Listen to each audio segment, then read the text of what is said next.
Yeah, it's good to not get your fruit dirty. Alright, let's keep going. And let's get out of here.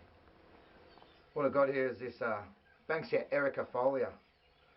Erica means heath in Latin, I think. Squeezing them together like so, it's got all that beautiful nectar inside and turn into a bit of a filtration system. Okay, so they're all joined together like that. And we don't have dirty water, we've got beautiful clean water up in the mountains here at Darebin. If it was dirty water again, we'd pour the dirty water down through there. And not only would it filter it out, but it also brings out all that beautiful honey, that nectar on the inside. What we're going to do is we're not going to boil this up, but we're going to heat it up, and which will take even more nectar out of these flowers. And then we add the watabura, the native sarsaparilla. So if it was warm, we just dunk it a little bit like a tea bag in there to get that nectar out. A sweet tasting drink can be a great boost for both much needed energy and morale. Oh, that's divine straight away. That's delicious. Like, try some, Dylan? Dylan was really starting to look a bit down today. Keep my sugar up while I'm walking.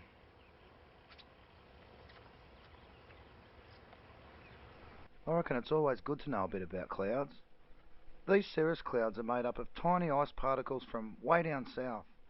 I reckon that if they get carried in on a southerly without bringing rain clouds, then we're in for fair weather for at least 12 to 18 hours. In cold weather, with only one set of clothes and nothing to make fire with, getting wet could prove fatal, so always do your best to stay dry. Leeches make perfect freshwater bait for catching eels and bass.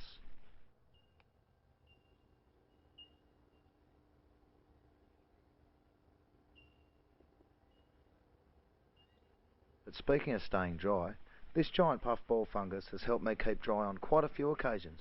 Check this out.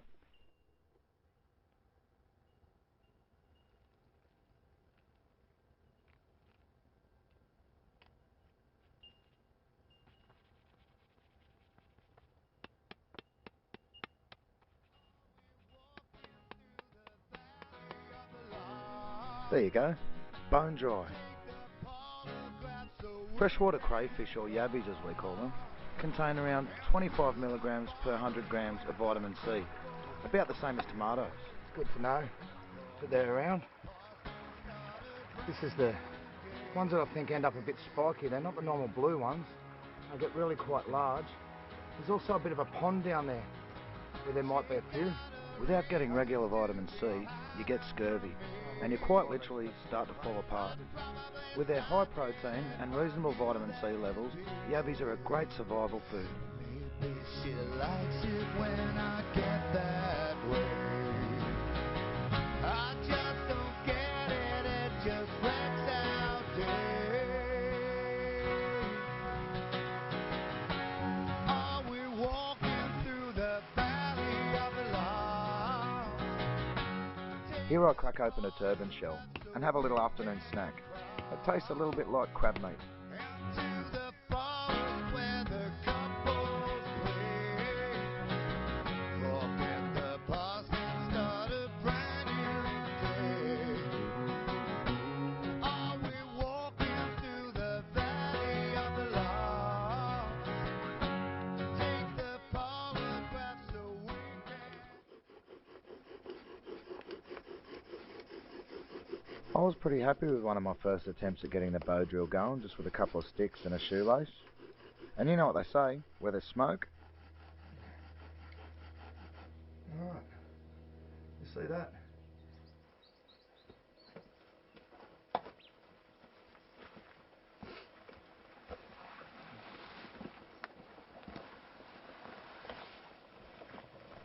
A good attitude is everything out here, and I always try to get the young ones to realise that having a good can-do attitude is a major key to leading a productive and happy life. How you feeling, bud? Tired, bored out. Yeah, you seem like your morale's pretty low. I did tell you what it was gonna be like before we came. How you feeling? Are you still glad you came? Yeah. One of my main jobs back in so-called civilization is a youth worker. Well, I'm hoping, you know, this experience will toughen you up a little bit, mate. Last time we went camping, you know, like, you were a bit complaining about the cold and that then, and that was a couple of months ago where it was warm. And I reckon if I could spend just a few weeks with some of these young ones out in the bush, especially if we were doing it a bit tough, it may make them start to appreciate life a bit more and start to give things a bit more of a go. Equipment on down in here. Nice and heavy. What do you want to hang down in here? What's that? Actually, yeah, that'll be Here are great. a few mates of mine that are rangers at the Australia Walkabout Wildlife Park. Come and visit us for a couple of hours to see how we're going on our trip. This tree is called a woody pear, and as the name suggests, it has a solid woody fruit in the shape of a pear.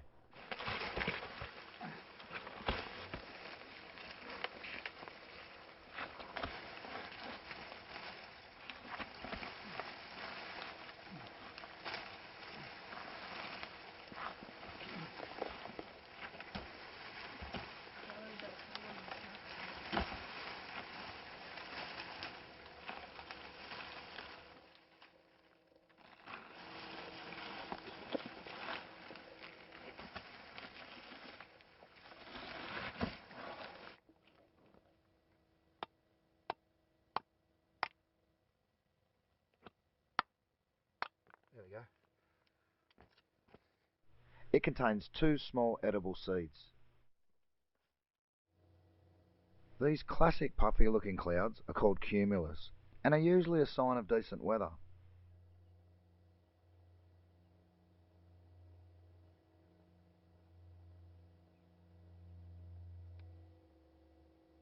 When cumulus clouds join together and turn into an anvil shape, as you can see here with a dark underside, they can become storm clouds called cumulonimbus.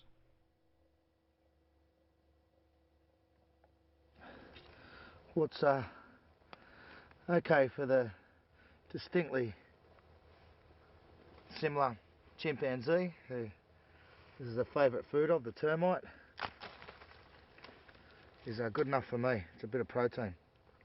Slightly lemony taste. I don't mind it. Lots. This might be a quicker way of doing it. Light, please, Dylan.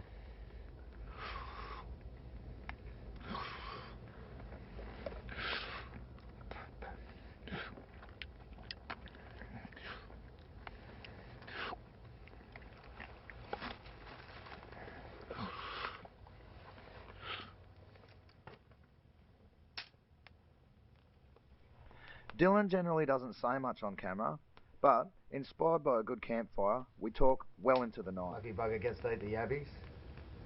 But, yeah.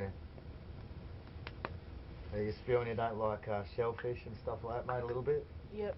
There's plenty of that down there. What do you reckon we go to the legs and go to all you could eat? Yep. Well, we did it, mate, didn't we? Yep. Good work. Take me again. No, well, let's go.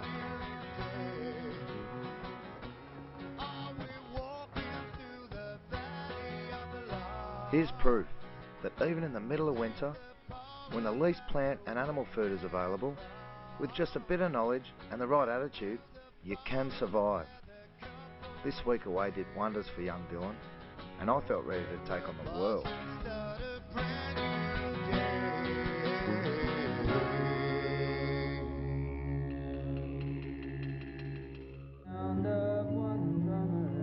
As soon as I got back, I organised a bit of a rally to try and get the local, state or federal governments to back us up and protect Bambara.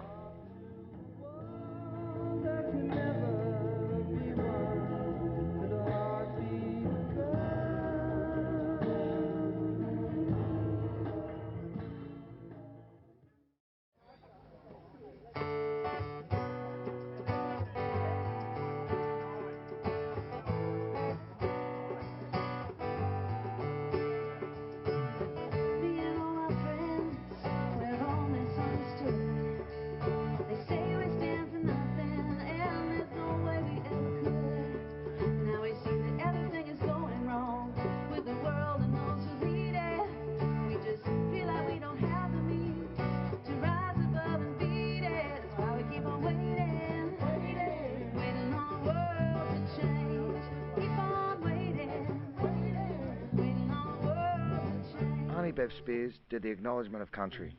I was shocked an hour ago when I walked down a road down there and I actually saw signs for sale. And I think what we should try and do is to all get together and do whatever we can and keep shouting. We'll wear them down. Thank you. Thank you. Hi everyone, I'm Cassar and I represent myself and my family here today as a local man originally from Woy Woy and now living down the hill just down there at West Gosford near Narara. I also represent a community group with over 1,700 members who are dedicated to having Bambara Road Kariong protected forever. We hope to soon achieve this goal by lobbying local, state and federal governments to ensure that this area is officially gazetted into Brisbane Water National Park, which surrounds Bambara on all four sides. I'll firstly show my respect to the traditional custodians and elders past and present in this very special land.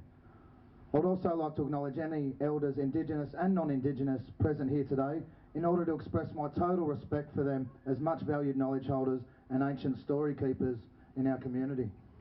This special and magical healing place, Bambara, just up the road, certainly helped me through challenging times in my life, especially my mid to late teens. I feel blessed to be able to offer the same right, honour and privilege to the countless Indigenous and non-Indigenous children that I work with in this area side by side. As adults in this community, what kind of message would the destruction of this land be sending to our children? To cut a long and I believe very interesting story short, I'm in the Land and Environment Court. I've sworn my oath, I've given evidence as a public objector, and I'm watching all these people in flashy suits discussing whether or not to destroy Bambara. What is to be the future of the heart of Brisbane Water National Park, Bambara Road? Is Bambara to be revered and protected and shown the respect it should demand? Or seen as merely prime real estate in what has been known as an easy target area for developers, the Central Coast? We have a letter of objection from Mr Gilmert, a landowner at Bambara Road down here, dated the 31st of January 1931, in the Sydney Morning Herald, describing how the engravings may be lost to a development. I've been criticised and threatened with legal action for leading a campaign that could alienate those who could help us. And it's been suggested I should apologise for my views, opinions and demeanour. Is it me that should apologise? The governmental bodies who have known about this for 80 years that we now know of should apologise to our community and get to work protecting this area that people have been fighting for heart and soul for such a very long time. This isn't a personal attack on individuals, but a strong criticism of a system that is obviously not designed to serve the community's wants and needs pertaining to the protection of sacred land and endangered flora and fauna. Thank you. On visiting Brisbane Water National Park, Jean Cloddy, the world's foremost authority on Indigenous rock art, plainly stated, this area has the greatest diversity for rock art in the world. The greatest diversity for rock art in the world. My main question is, what do our local leaders, with the conviction to turn up here today, and thank you, what do they propose should happen to protect this land at Bambara Road? I'm very interested to find out. Actually, after what I saw in court the other month and the pending decision, I've become quite desperate to find out. After 80 years that we now know about of locals tirelessly campaigning, heart and soul, to protect this land, it must now become a legacy to protect Bambara and all that lives within her national parkland borders. It would seem reasonable for any person that the community, again after 80 years, should be able to now demand answers. So here we are. Thank you. Although we've had some interesting and colourful verbal exchanges of late, I do hold belief in Chris as a really good leader for our community, and thanks again for coming, Chris. I really appreciate it. Thanks, mate. Firstly, as Mayor of the City, can I acknowledge the traditional owners of the land? Can I pay my respects to elders past and present? Colourful conversations, Jake. That's an understatement, mate. There were discussions that Council was initiating with the Department, National Parks and Wildlife. Why? The greatest protection for this land is for it to become National Park and Wildlife. That's as simple. It has to be part of the National Park. Has to be. There's no argument, no doubt, no other zoning you can put on it to not give it the